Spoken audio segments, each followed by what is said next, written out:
my friend, it's Pat Sloan here. So, yikes, oh no, oops, all those things. So when I was putting the video together on Tuesday with the basting, it seems that the clip where I actually sprayed didn't get into the video. It was loaded into the video editor. Several of you pointed out that I missed that step. I thank those of you who were kind when you pointed it out. That's very nice of you. Like, hey Pat, you missed that. So I have it, and I'm going to put it in and show you that. Plus, I went through the comments yesterday, or from Tuesday, and there were some other things that people asked and mentioned, and I'm just gonna talk about those as well. Before that, today is the winter solstice.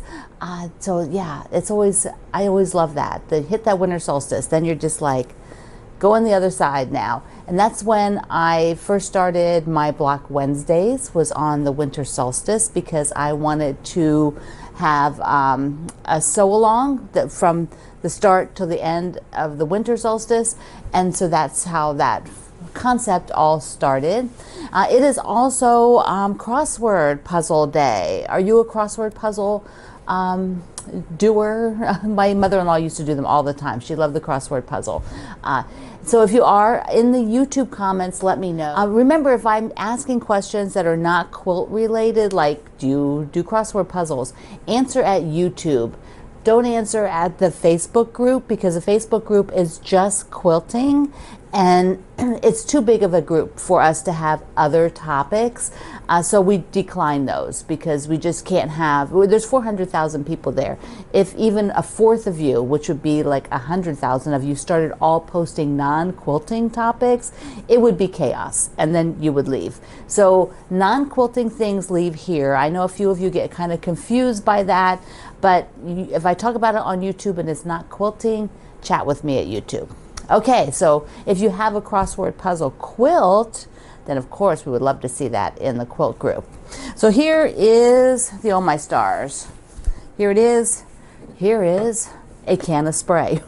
And we're gonna just go ahead and do it. First I'm gonna show you the clip that didn't make it in on Tuesday. So I'm going to be starting now doing the spray basting. And like I said, I do it in very small increments.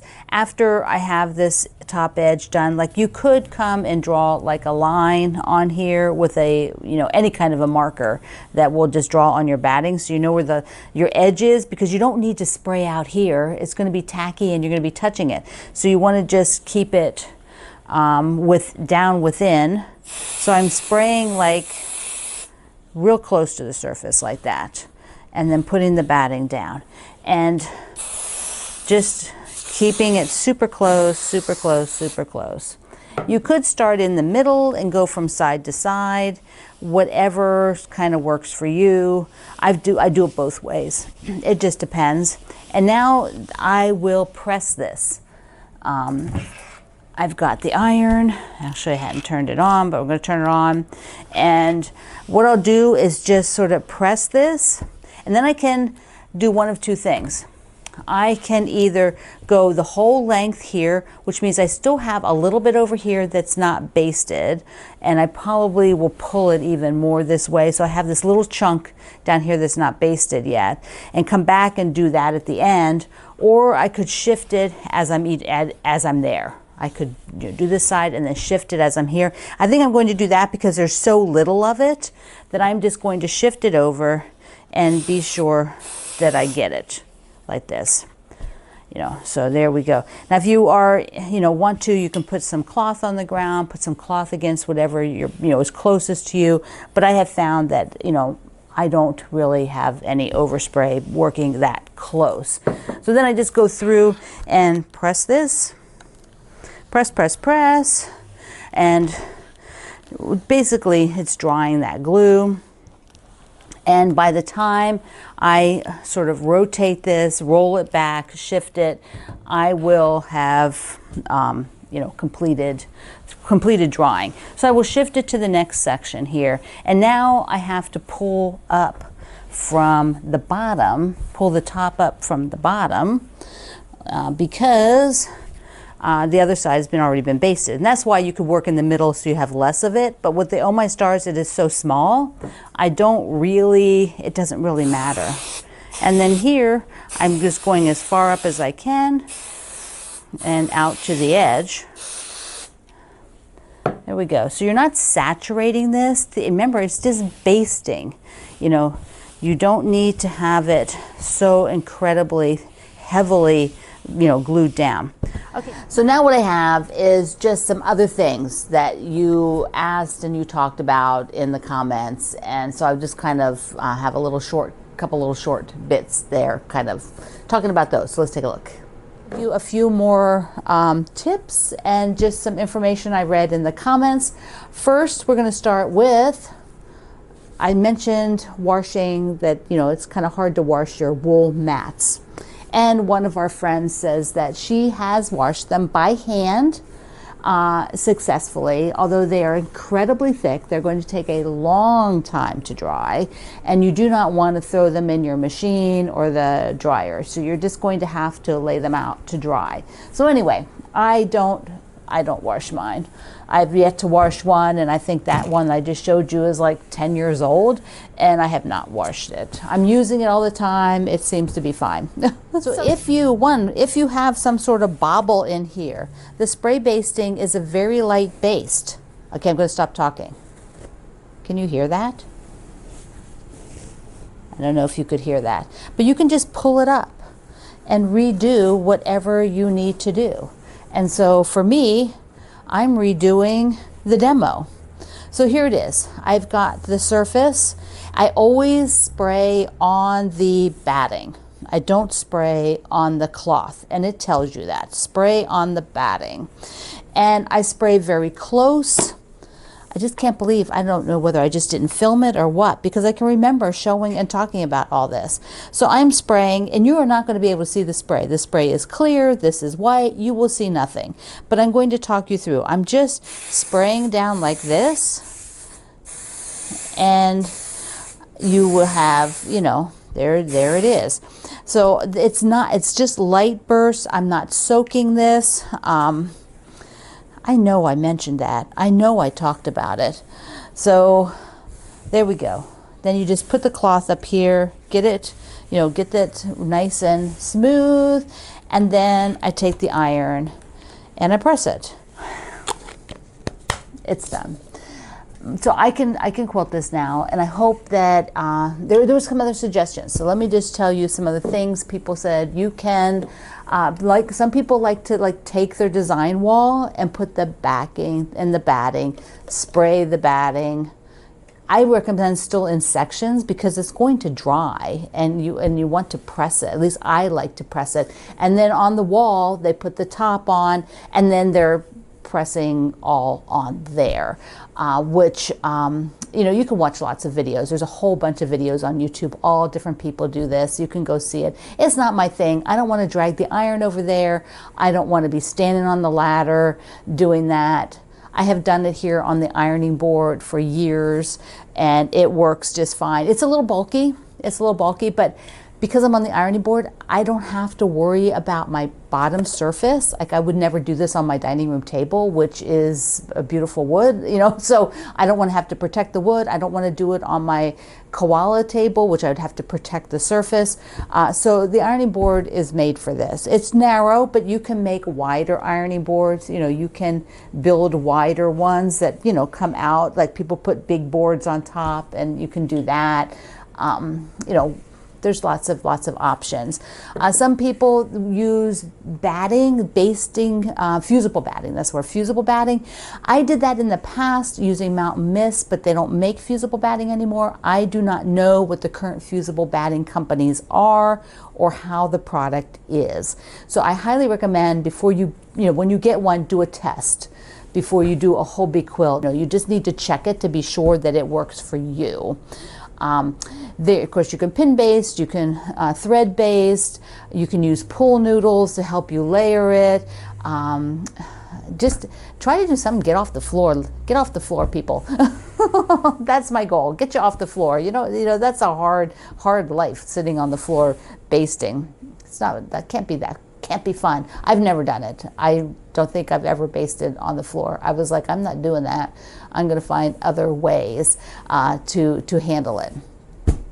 Now, there's some other things today, like the Quilted Witch, and let's see. Well, yeah, I'm going to do a table runner parade from table runners that you have done with my patterns. So we're going to do a table runner parade, and I don't know that I'll have the mug rug today. This just depends. I have to look at what time it is. Whether I'm not sure I will get that done. So maybe that will be tomorrow. I'm still working on that. That goes with the bag. Okay, let's go see the Quilted Witch. Here is the Quilted Witch, and I am doing a version that I did a layout that is witchless. It is the Quilted Witch's Garden, which will have more pumpkins and some leaves and then a bunch of the stars. It'll be a little bit smaller. And this week we are on the twinkle stars. You need a few of them. And so it might take you into next week to do those, which is totally fine. It might take you even longer. But if you get them started this week, let me show you mine. And they are all done on the background fabric, because that way they will float. Now, these particular ones, I really want them to float. And so they're all different. You know, there's a bunch of browns, bunch of oranges with aquas in the middle. So a whole bunch of oranges. There we go. So here, whoops, you can see them all. There you go. So I've got the oranges and browns, and I'm not going to put this stuff on the wall this week. I will wait till next week, because next week we move into, we're going to sew a section. We're going to sew that one section, and then after that we will do the cat. Because the people who are making the witch, they will move on to making the witch. But I think for us, we want to do the cat. Maybe we'll do it next. I don't know if we'll do it next week or the week after. But that way we can get that left side done. I think we'll sew part of the left side, and then we'll do the cat. That will be our process. I think so. So I've got just a bunch of little orange and brown twinkle stars. Aren't they darling? On the witch, a lot of them are under here, but then they're sprinkled around too. And so that just makes it so darn cute. And mine, you can see on the layout where they go in the smaller pattern. And for those of you who are just joining in, thinking about it, here is my layout, which will be having, you know, things just a little bit different. Same blocks, but then the added leaf, which you can get at the project page at I Love to Make Quilts. Okie dokie, let's look at your table runners in a little table runner parade. Adrienne did hers in double length, so it's quite long. Look at her gorgeous table. I bet it's going to have a lovely, lovely Christmas there. And I like the red binding on it. That just makes the whole thing pop. Barb did hers for a friend who is a veterinarian, and so she has lots of animal prints. And I love how she fussy cut in the middle of the stars, those 3 different prints. They are just perfect that way. This is from Carrie, our ambassador. She has some sweet, sweet snowman fabric in her Oh My Stars table runner. Connie also did hers extra long. It is 22 by 80, and it's done in patriotic prints because she said she is ready for 4th of July. She is ready to go. Eileen did some warm and cozy fabrics, and I think those are probably some holiday fabrics, some Christmas. Looks like some folk art kind of Santas there, some reindeer. Just so pretty. Helen was very, very frugal. She went and got some leftover charm packs she had from last year's Jolly Box, and then some other fabrics, and it's just so darn cute. And look at her helpers. Just look at those two. They are good, good doggies sitting there. So sweet. I love their little faces. Joyce made these for her sisters. Look how fun! And they are very cute. Your sisters, they're with their new table runners. Karen has this table runner. on a bench. I think she believes, she said it was at her daughter's home, but it fits on a bench, and her grandson likes to come in and see the changing out of the table runners on the bench, which I think is a really, really fun idea. It's sort of like a flat chair pad, you know, kind of nice. Kathy used beautiful blue and gray. This is so gorgeous. It looks really wintry. There's snowflakes on there. And she made these, I think she made 2 of these for her sisters. And then she also made this one. So this is also the same Kathy. And it is so pretty. That pink and burgundy with the green. Lovely. Just lovely. Kim also did some double duty. She has 2 table runners of Oh My Stars. They are similar but not identical. And we have a different Kimberly. That was Kim. This is Kimberly. What a pretty table setting.